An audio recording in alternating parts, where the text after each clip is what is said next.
In Unit 6, you have a second assignment, Assignment 2, in addition to your regular Wiley Plus work.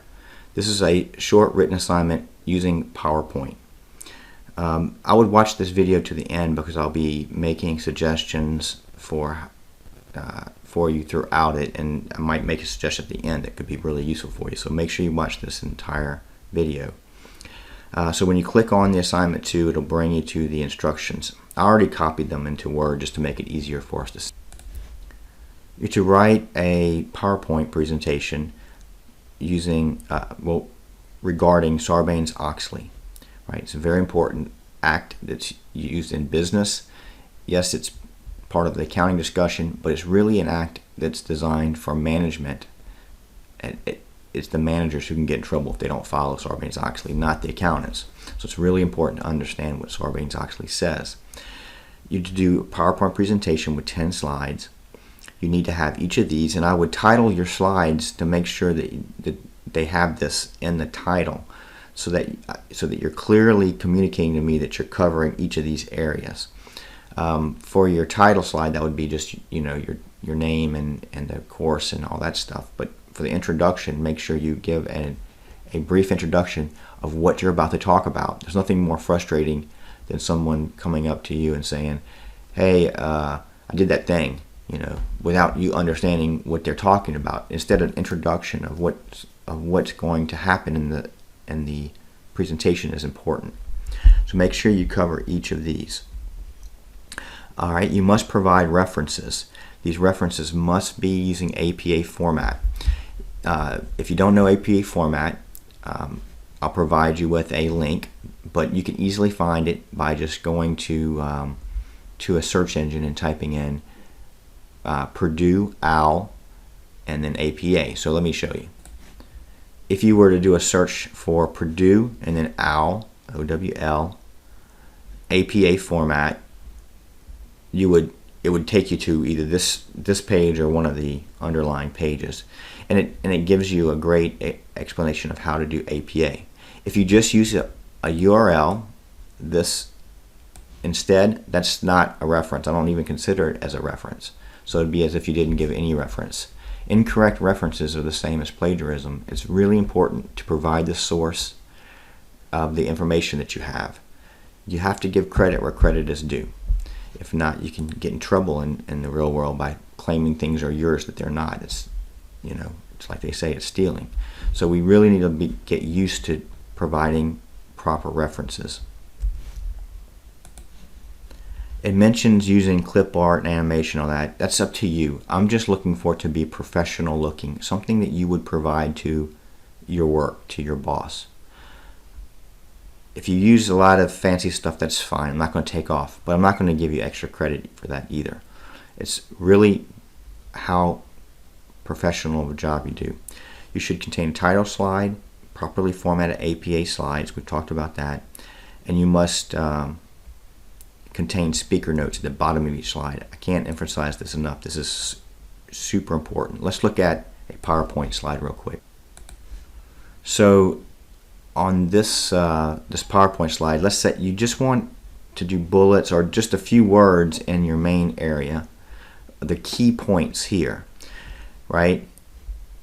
And then if you have a reference, like let's say you got this from the SEC, or you got this from Smith or whatever, so you have to put your citation here, right? There's a reference page at the end, but you cite which reference you got it from here. Don't put the site here. Don't put SEC here, because nobody sees, these are your speaker notes. Nobody sees these down here. Only you see these. So you want to cite up here.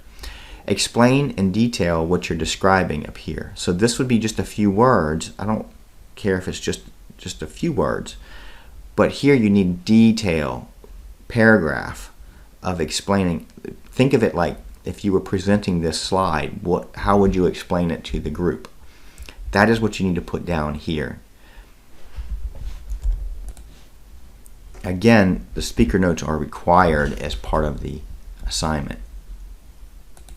So if this was part of the timeline, you might want to insert text box here, so, and then put that this is part of the timeline of the Sarbanes-Oxley Act. make this look better. And then when we go back to our requirements page, we see that I know that you covered the timeline of the Sarbanes actually act on that slide, or if you have 2 or 3 slides for the timeline, then just keep that title for each of those, and I know that you're covering that area. Let's see, I love this. You want to use appropriate written spelling and grammar.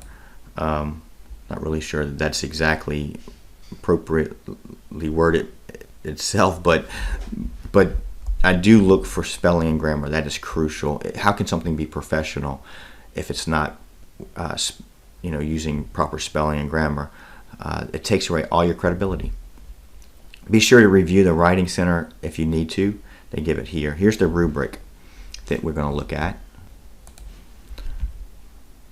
All right, so the first of all, make sure it's professional looking. Make sure you have an introduction. That's really important. They mention references in everything, so I can take points off in almost every one of these if the references aren't correct. The content, making sure you cover every area.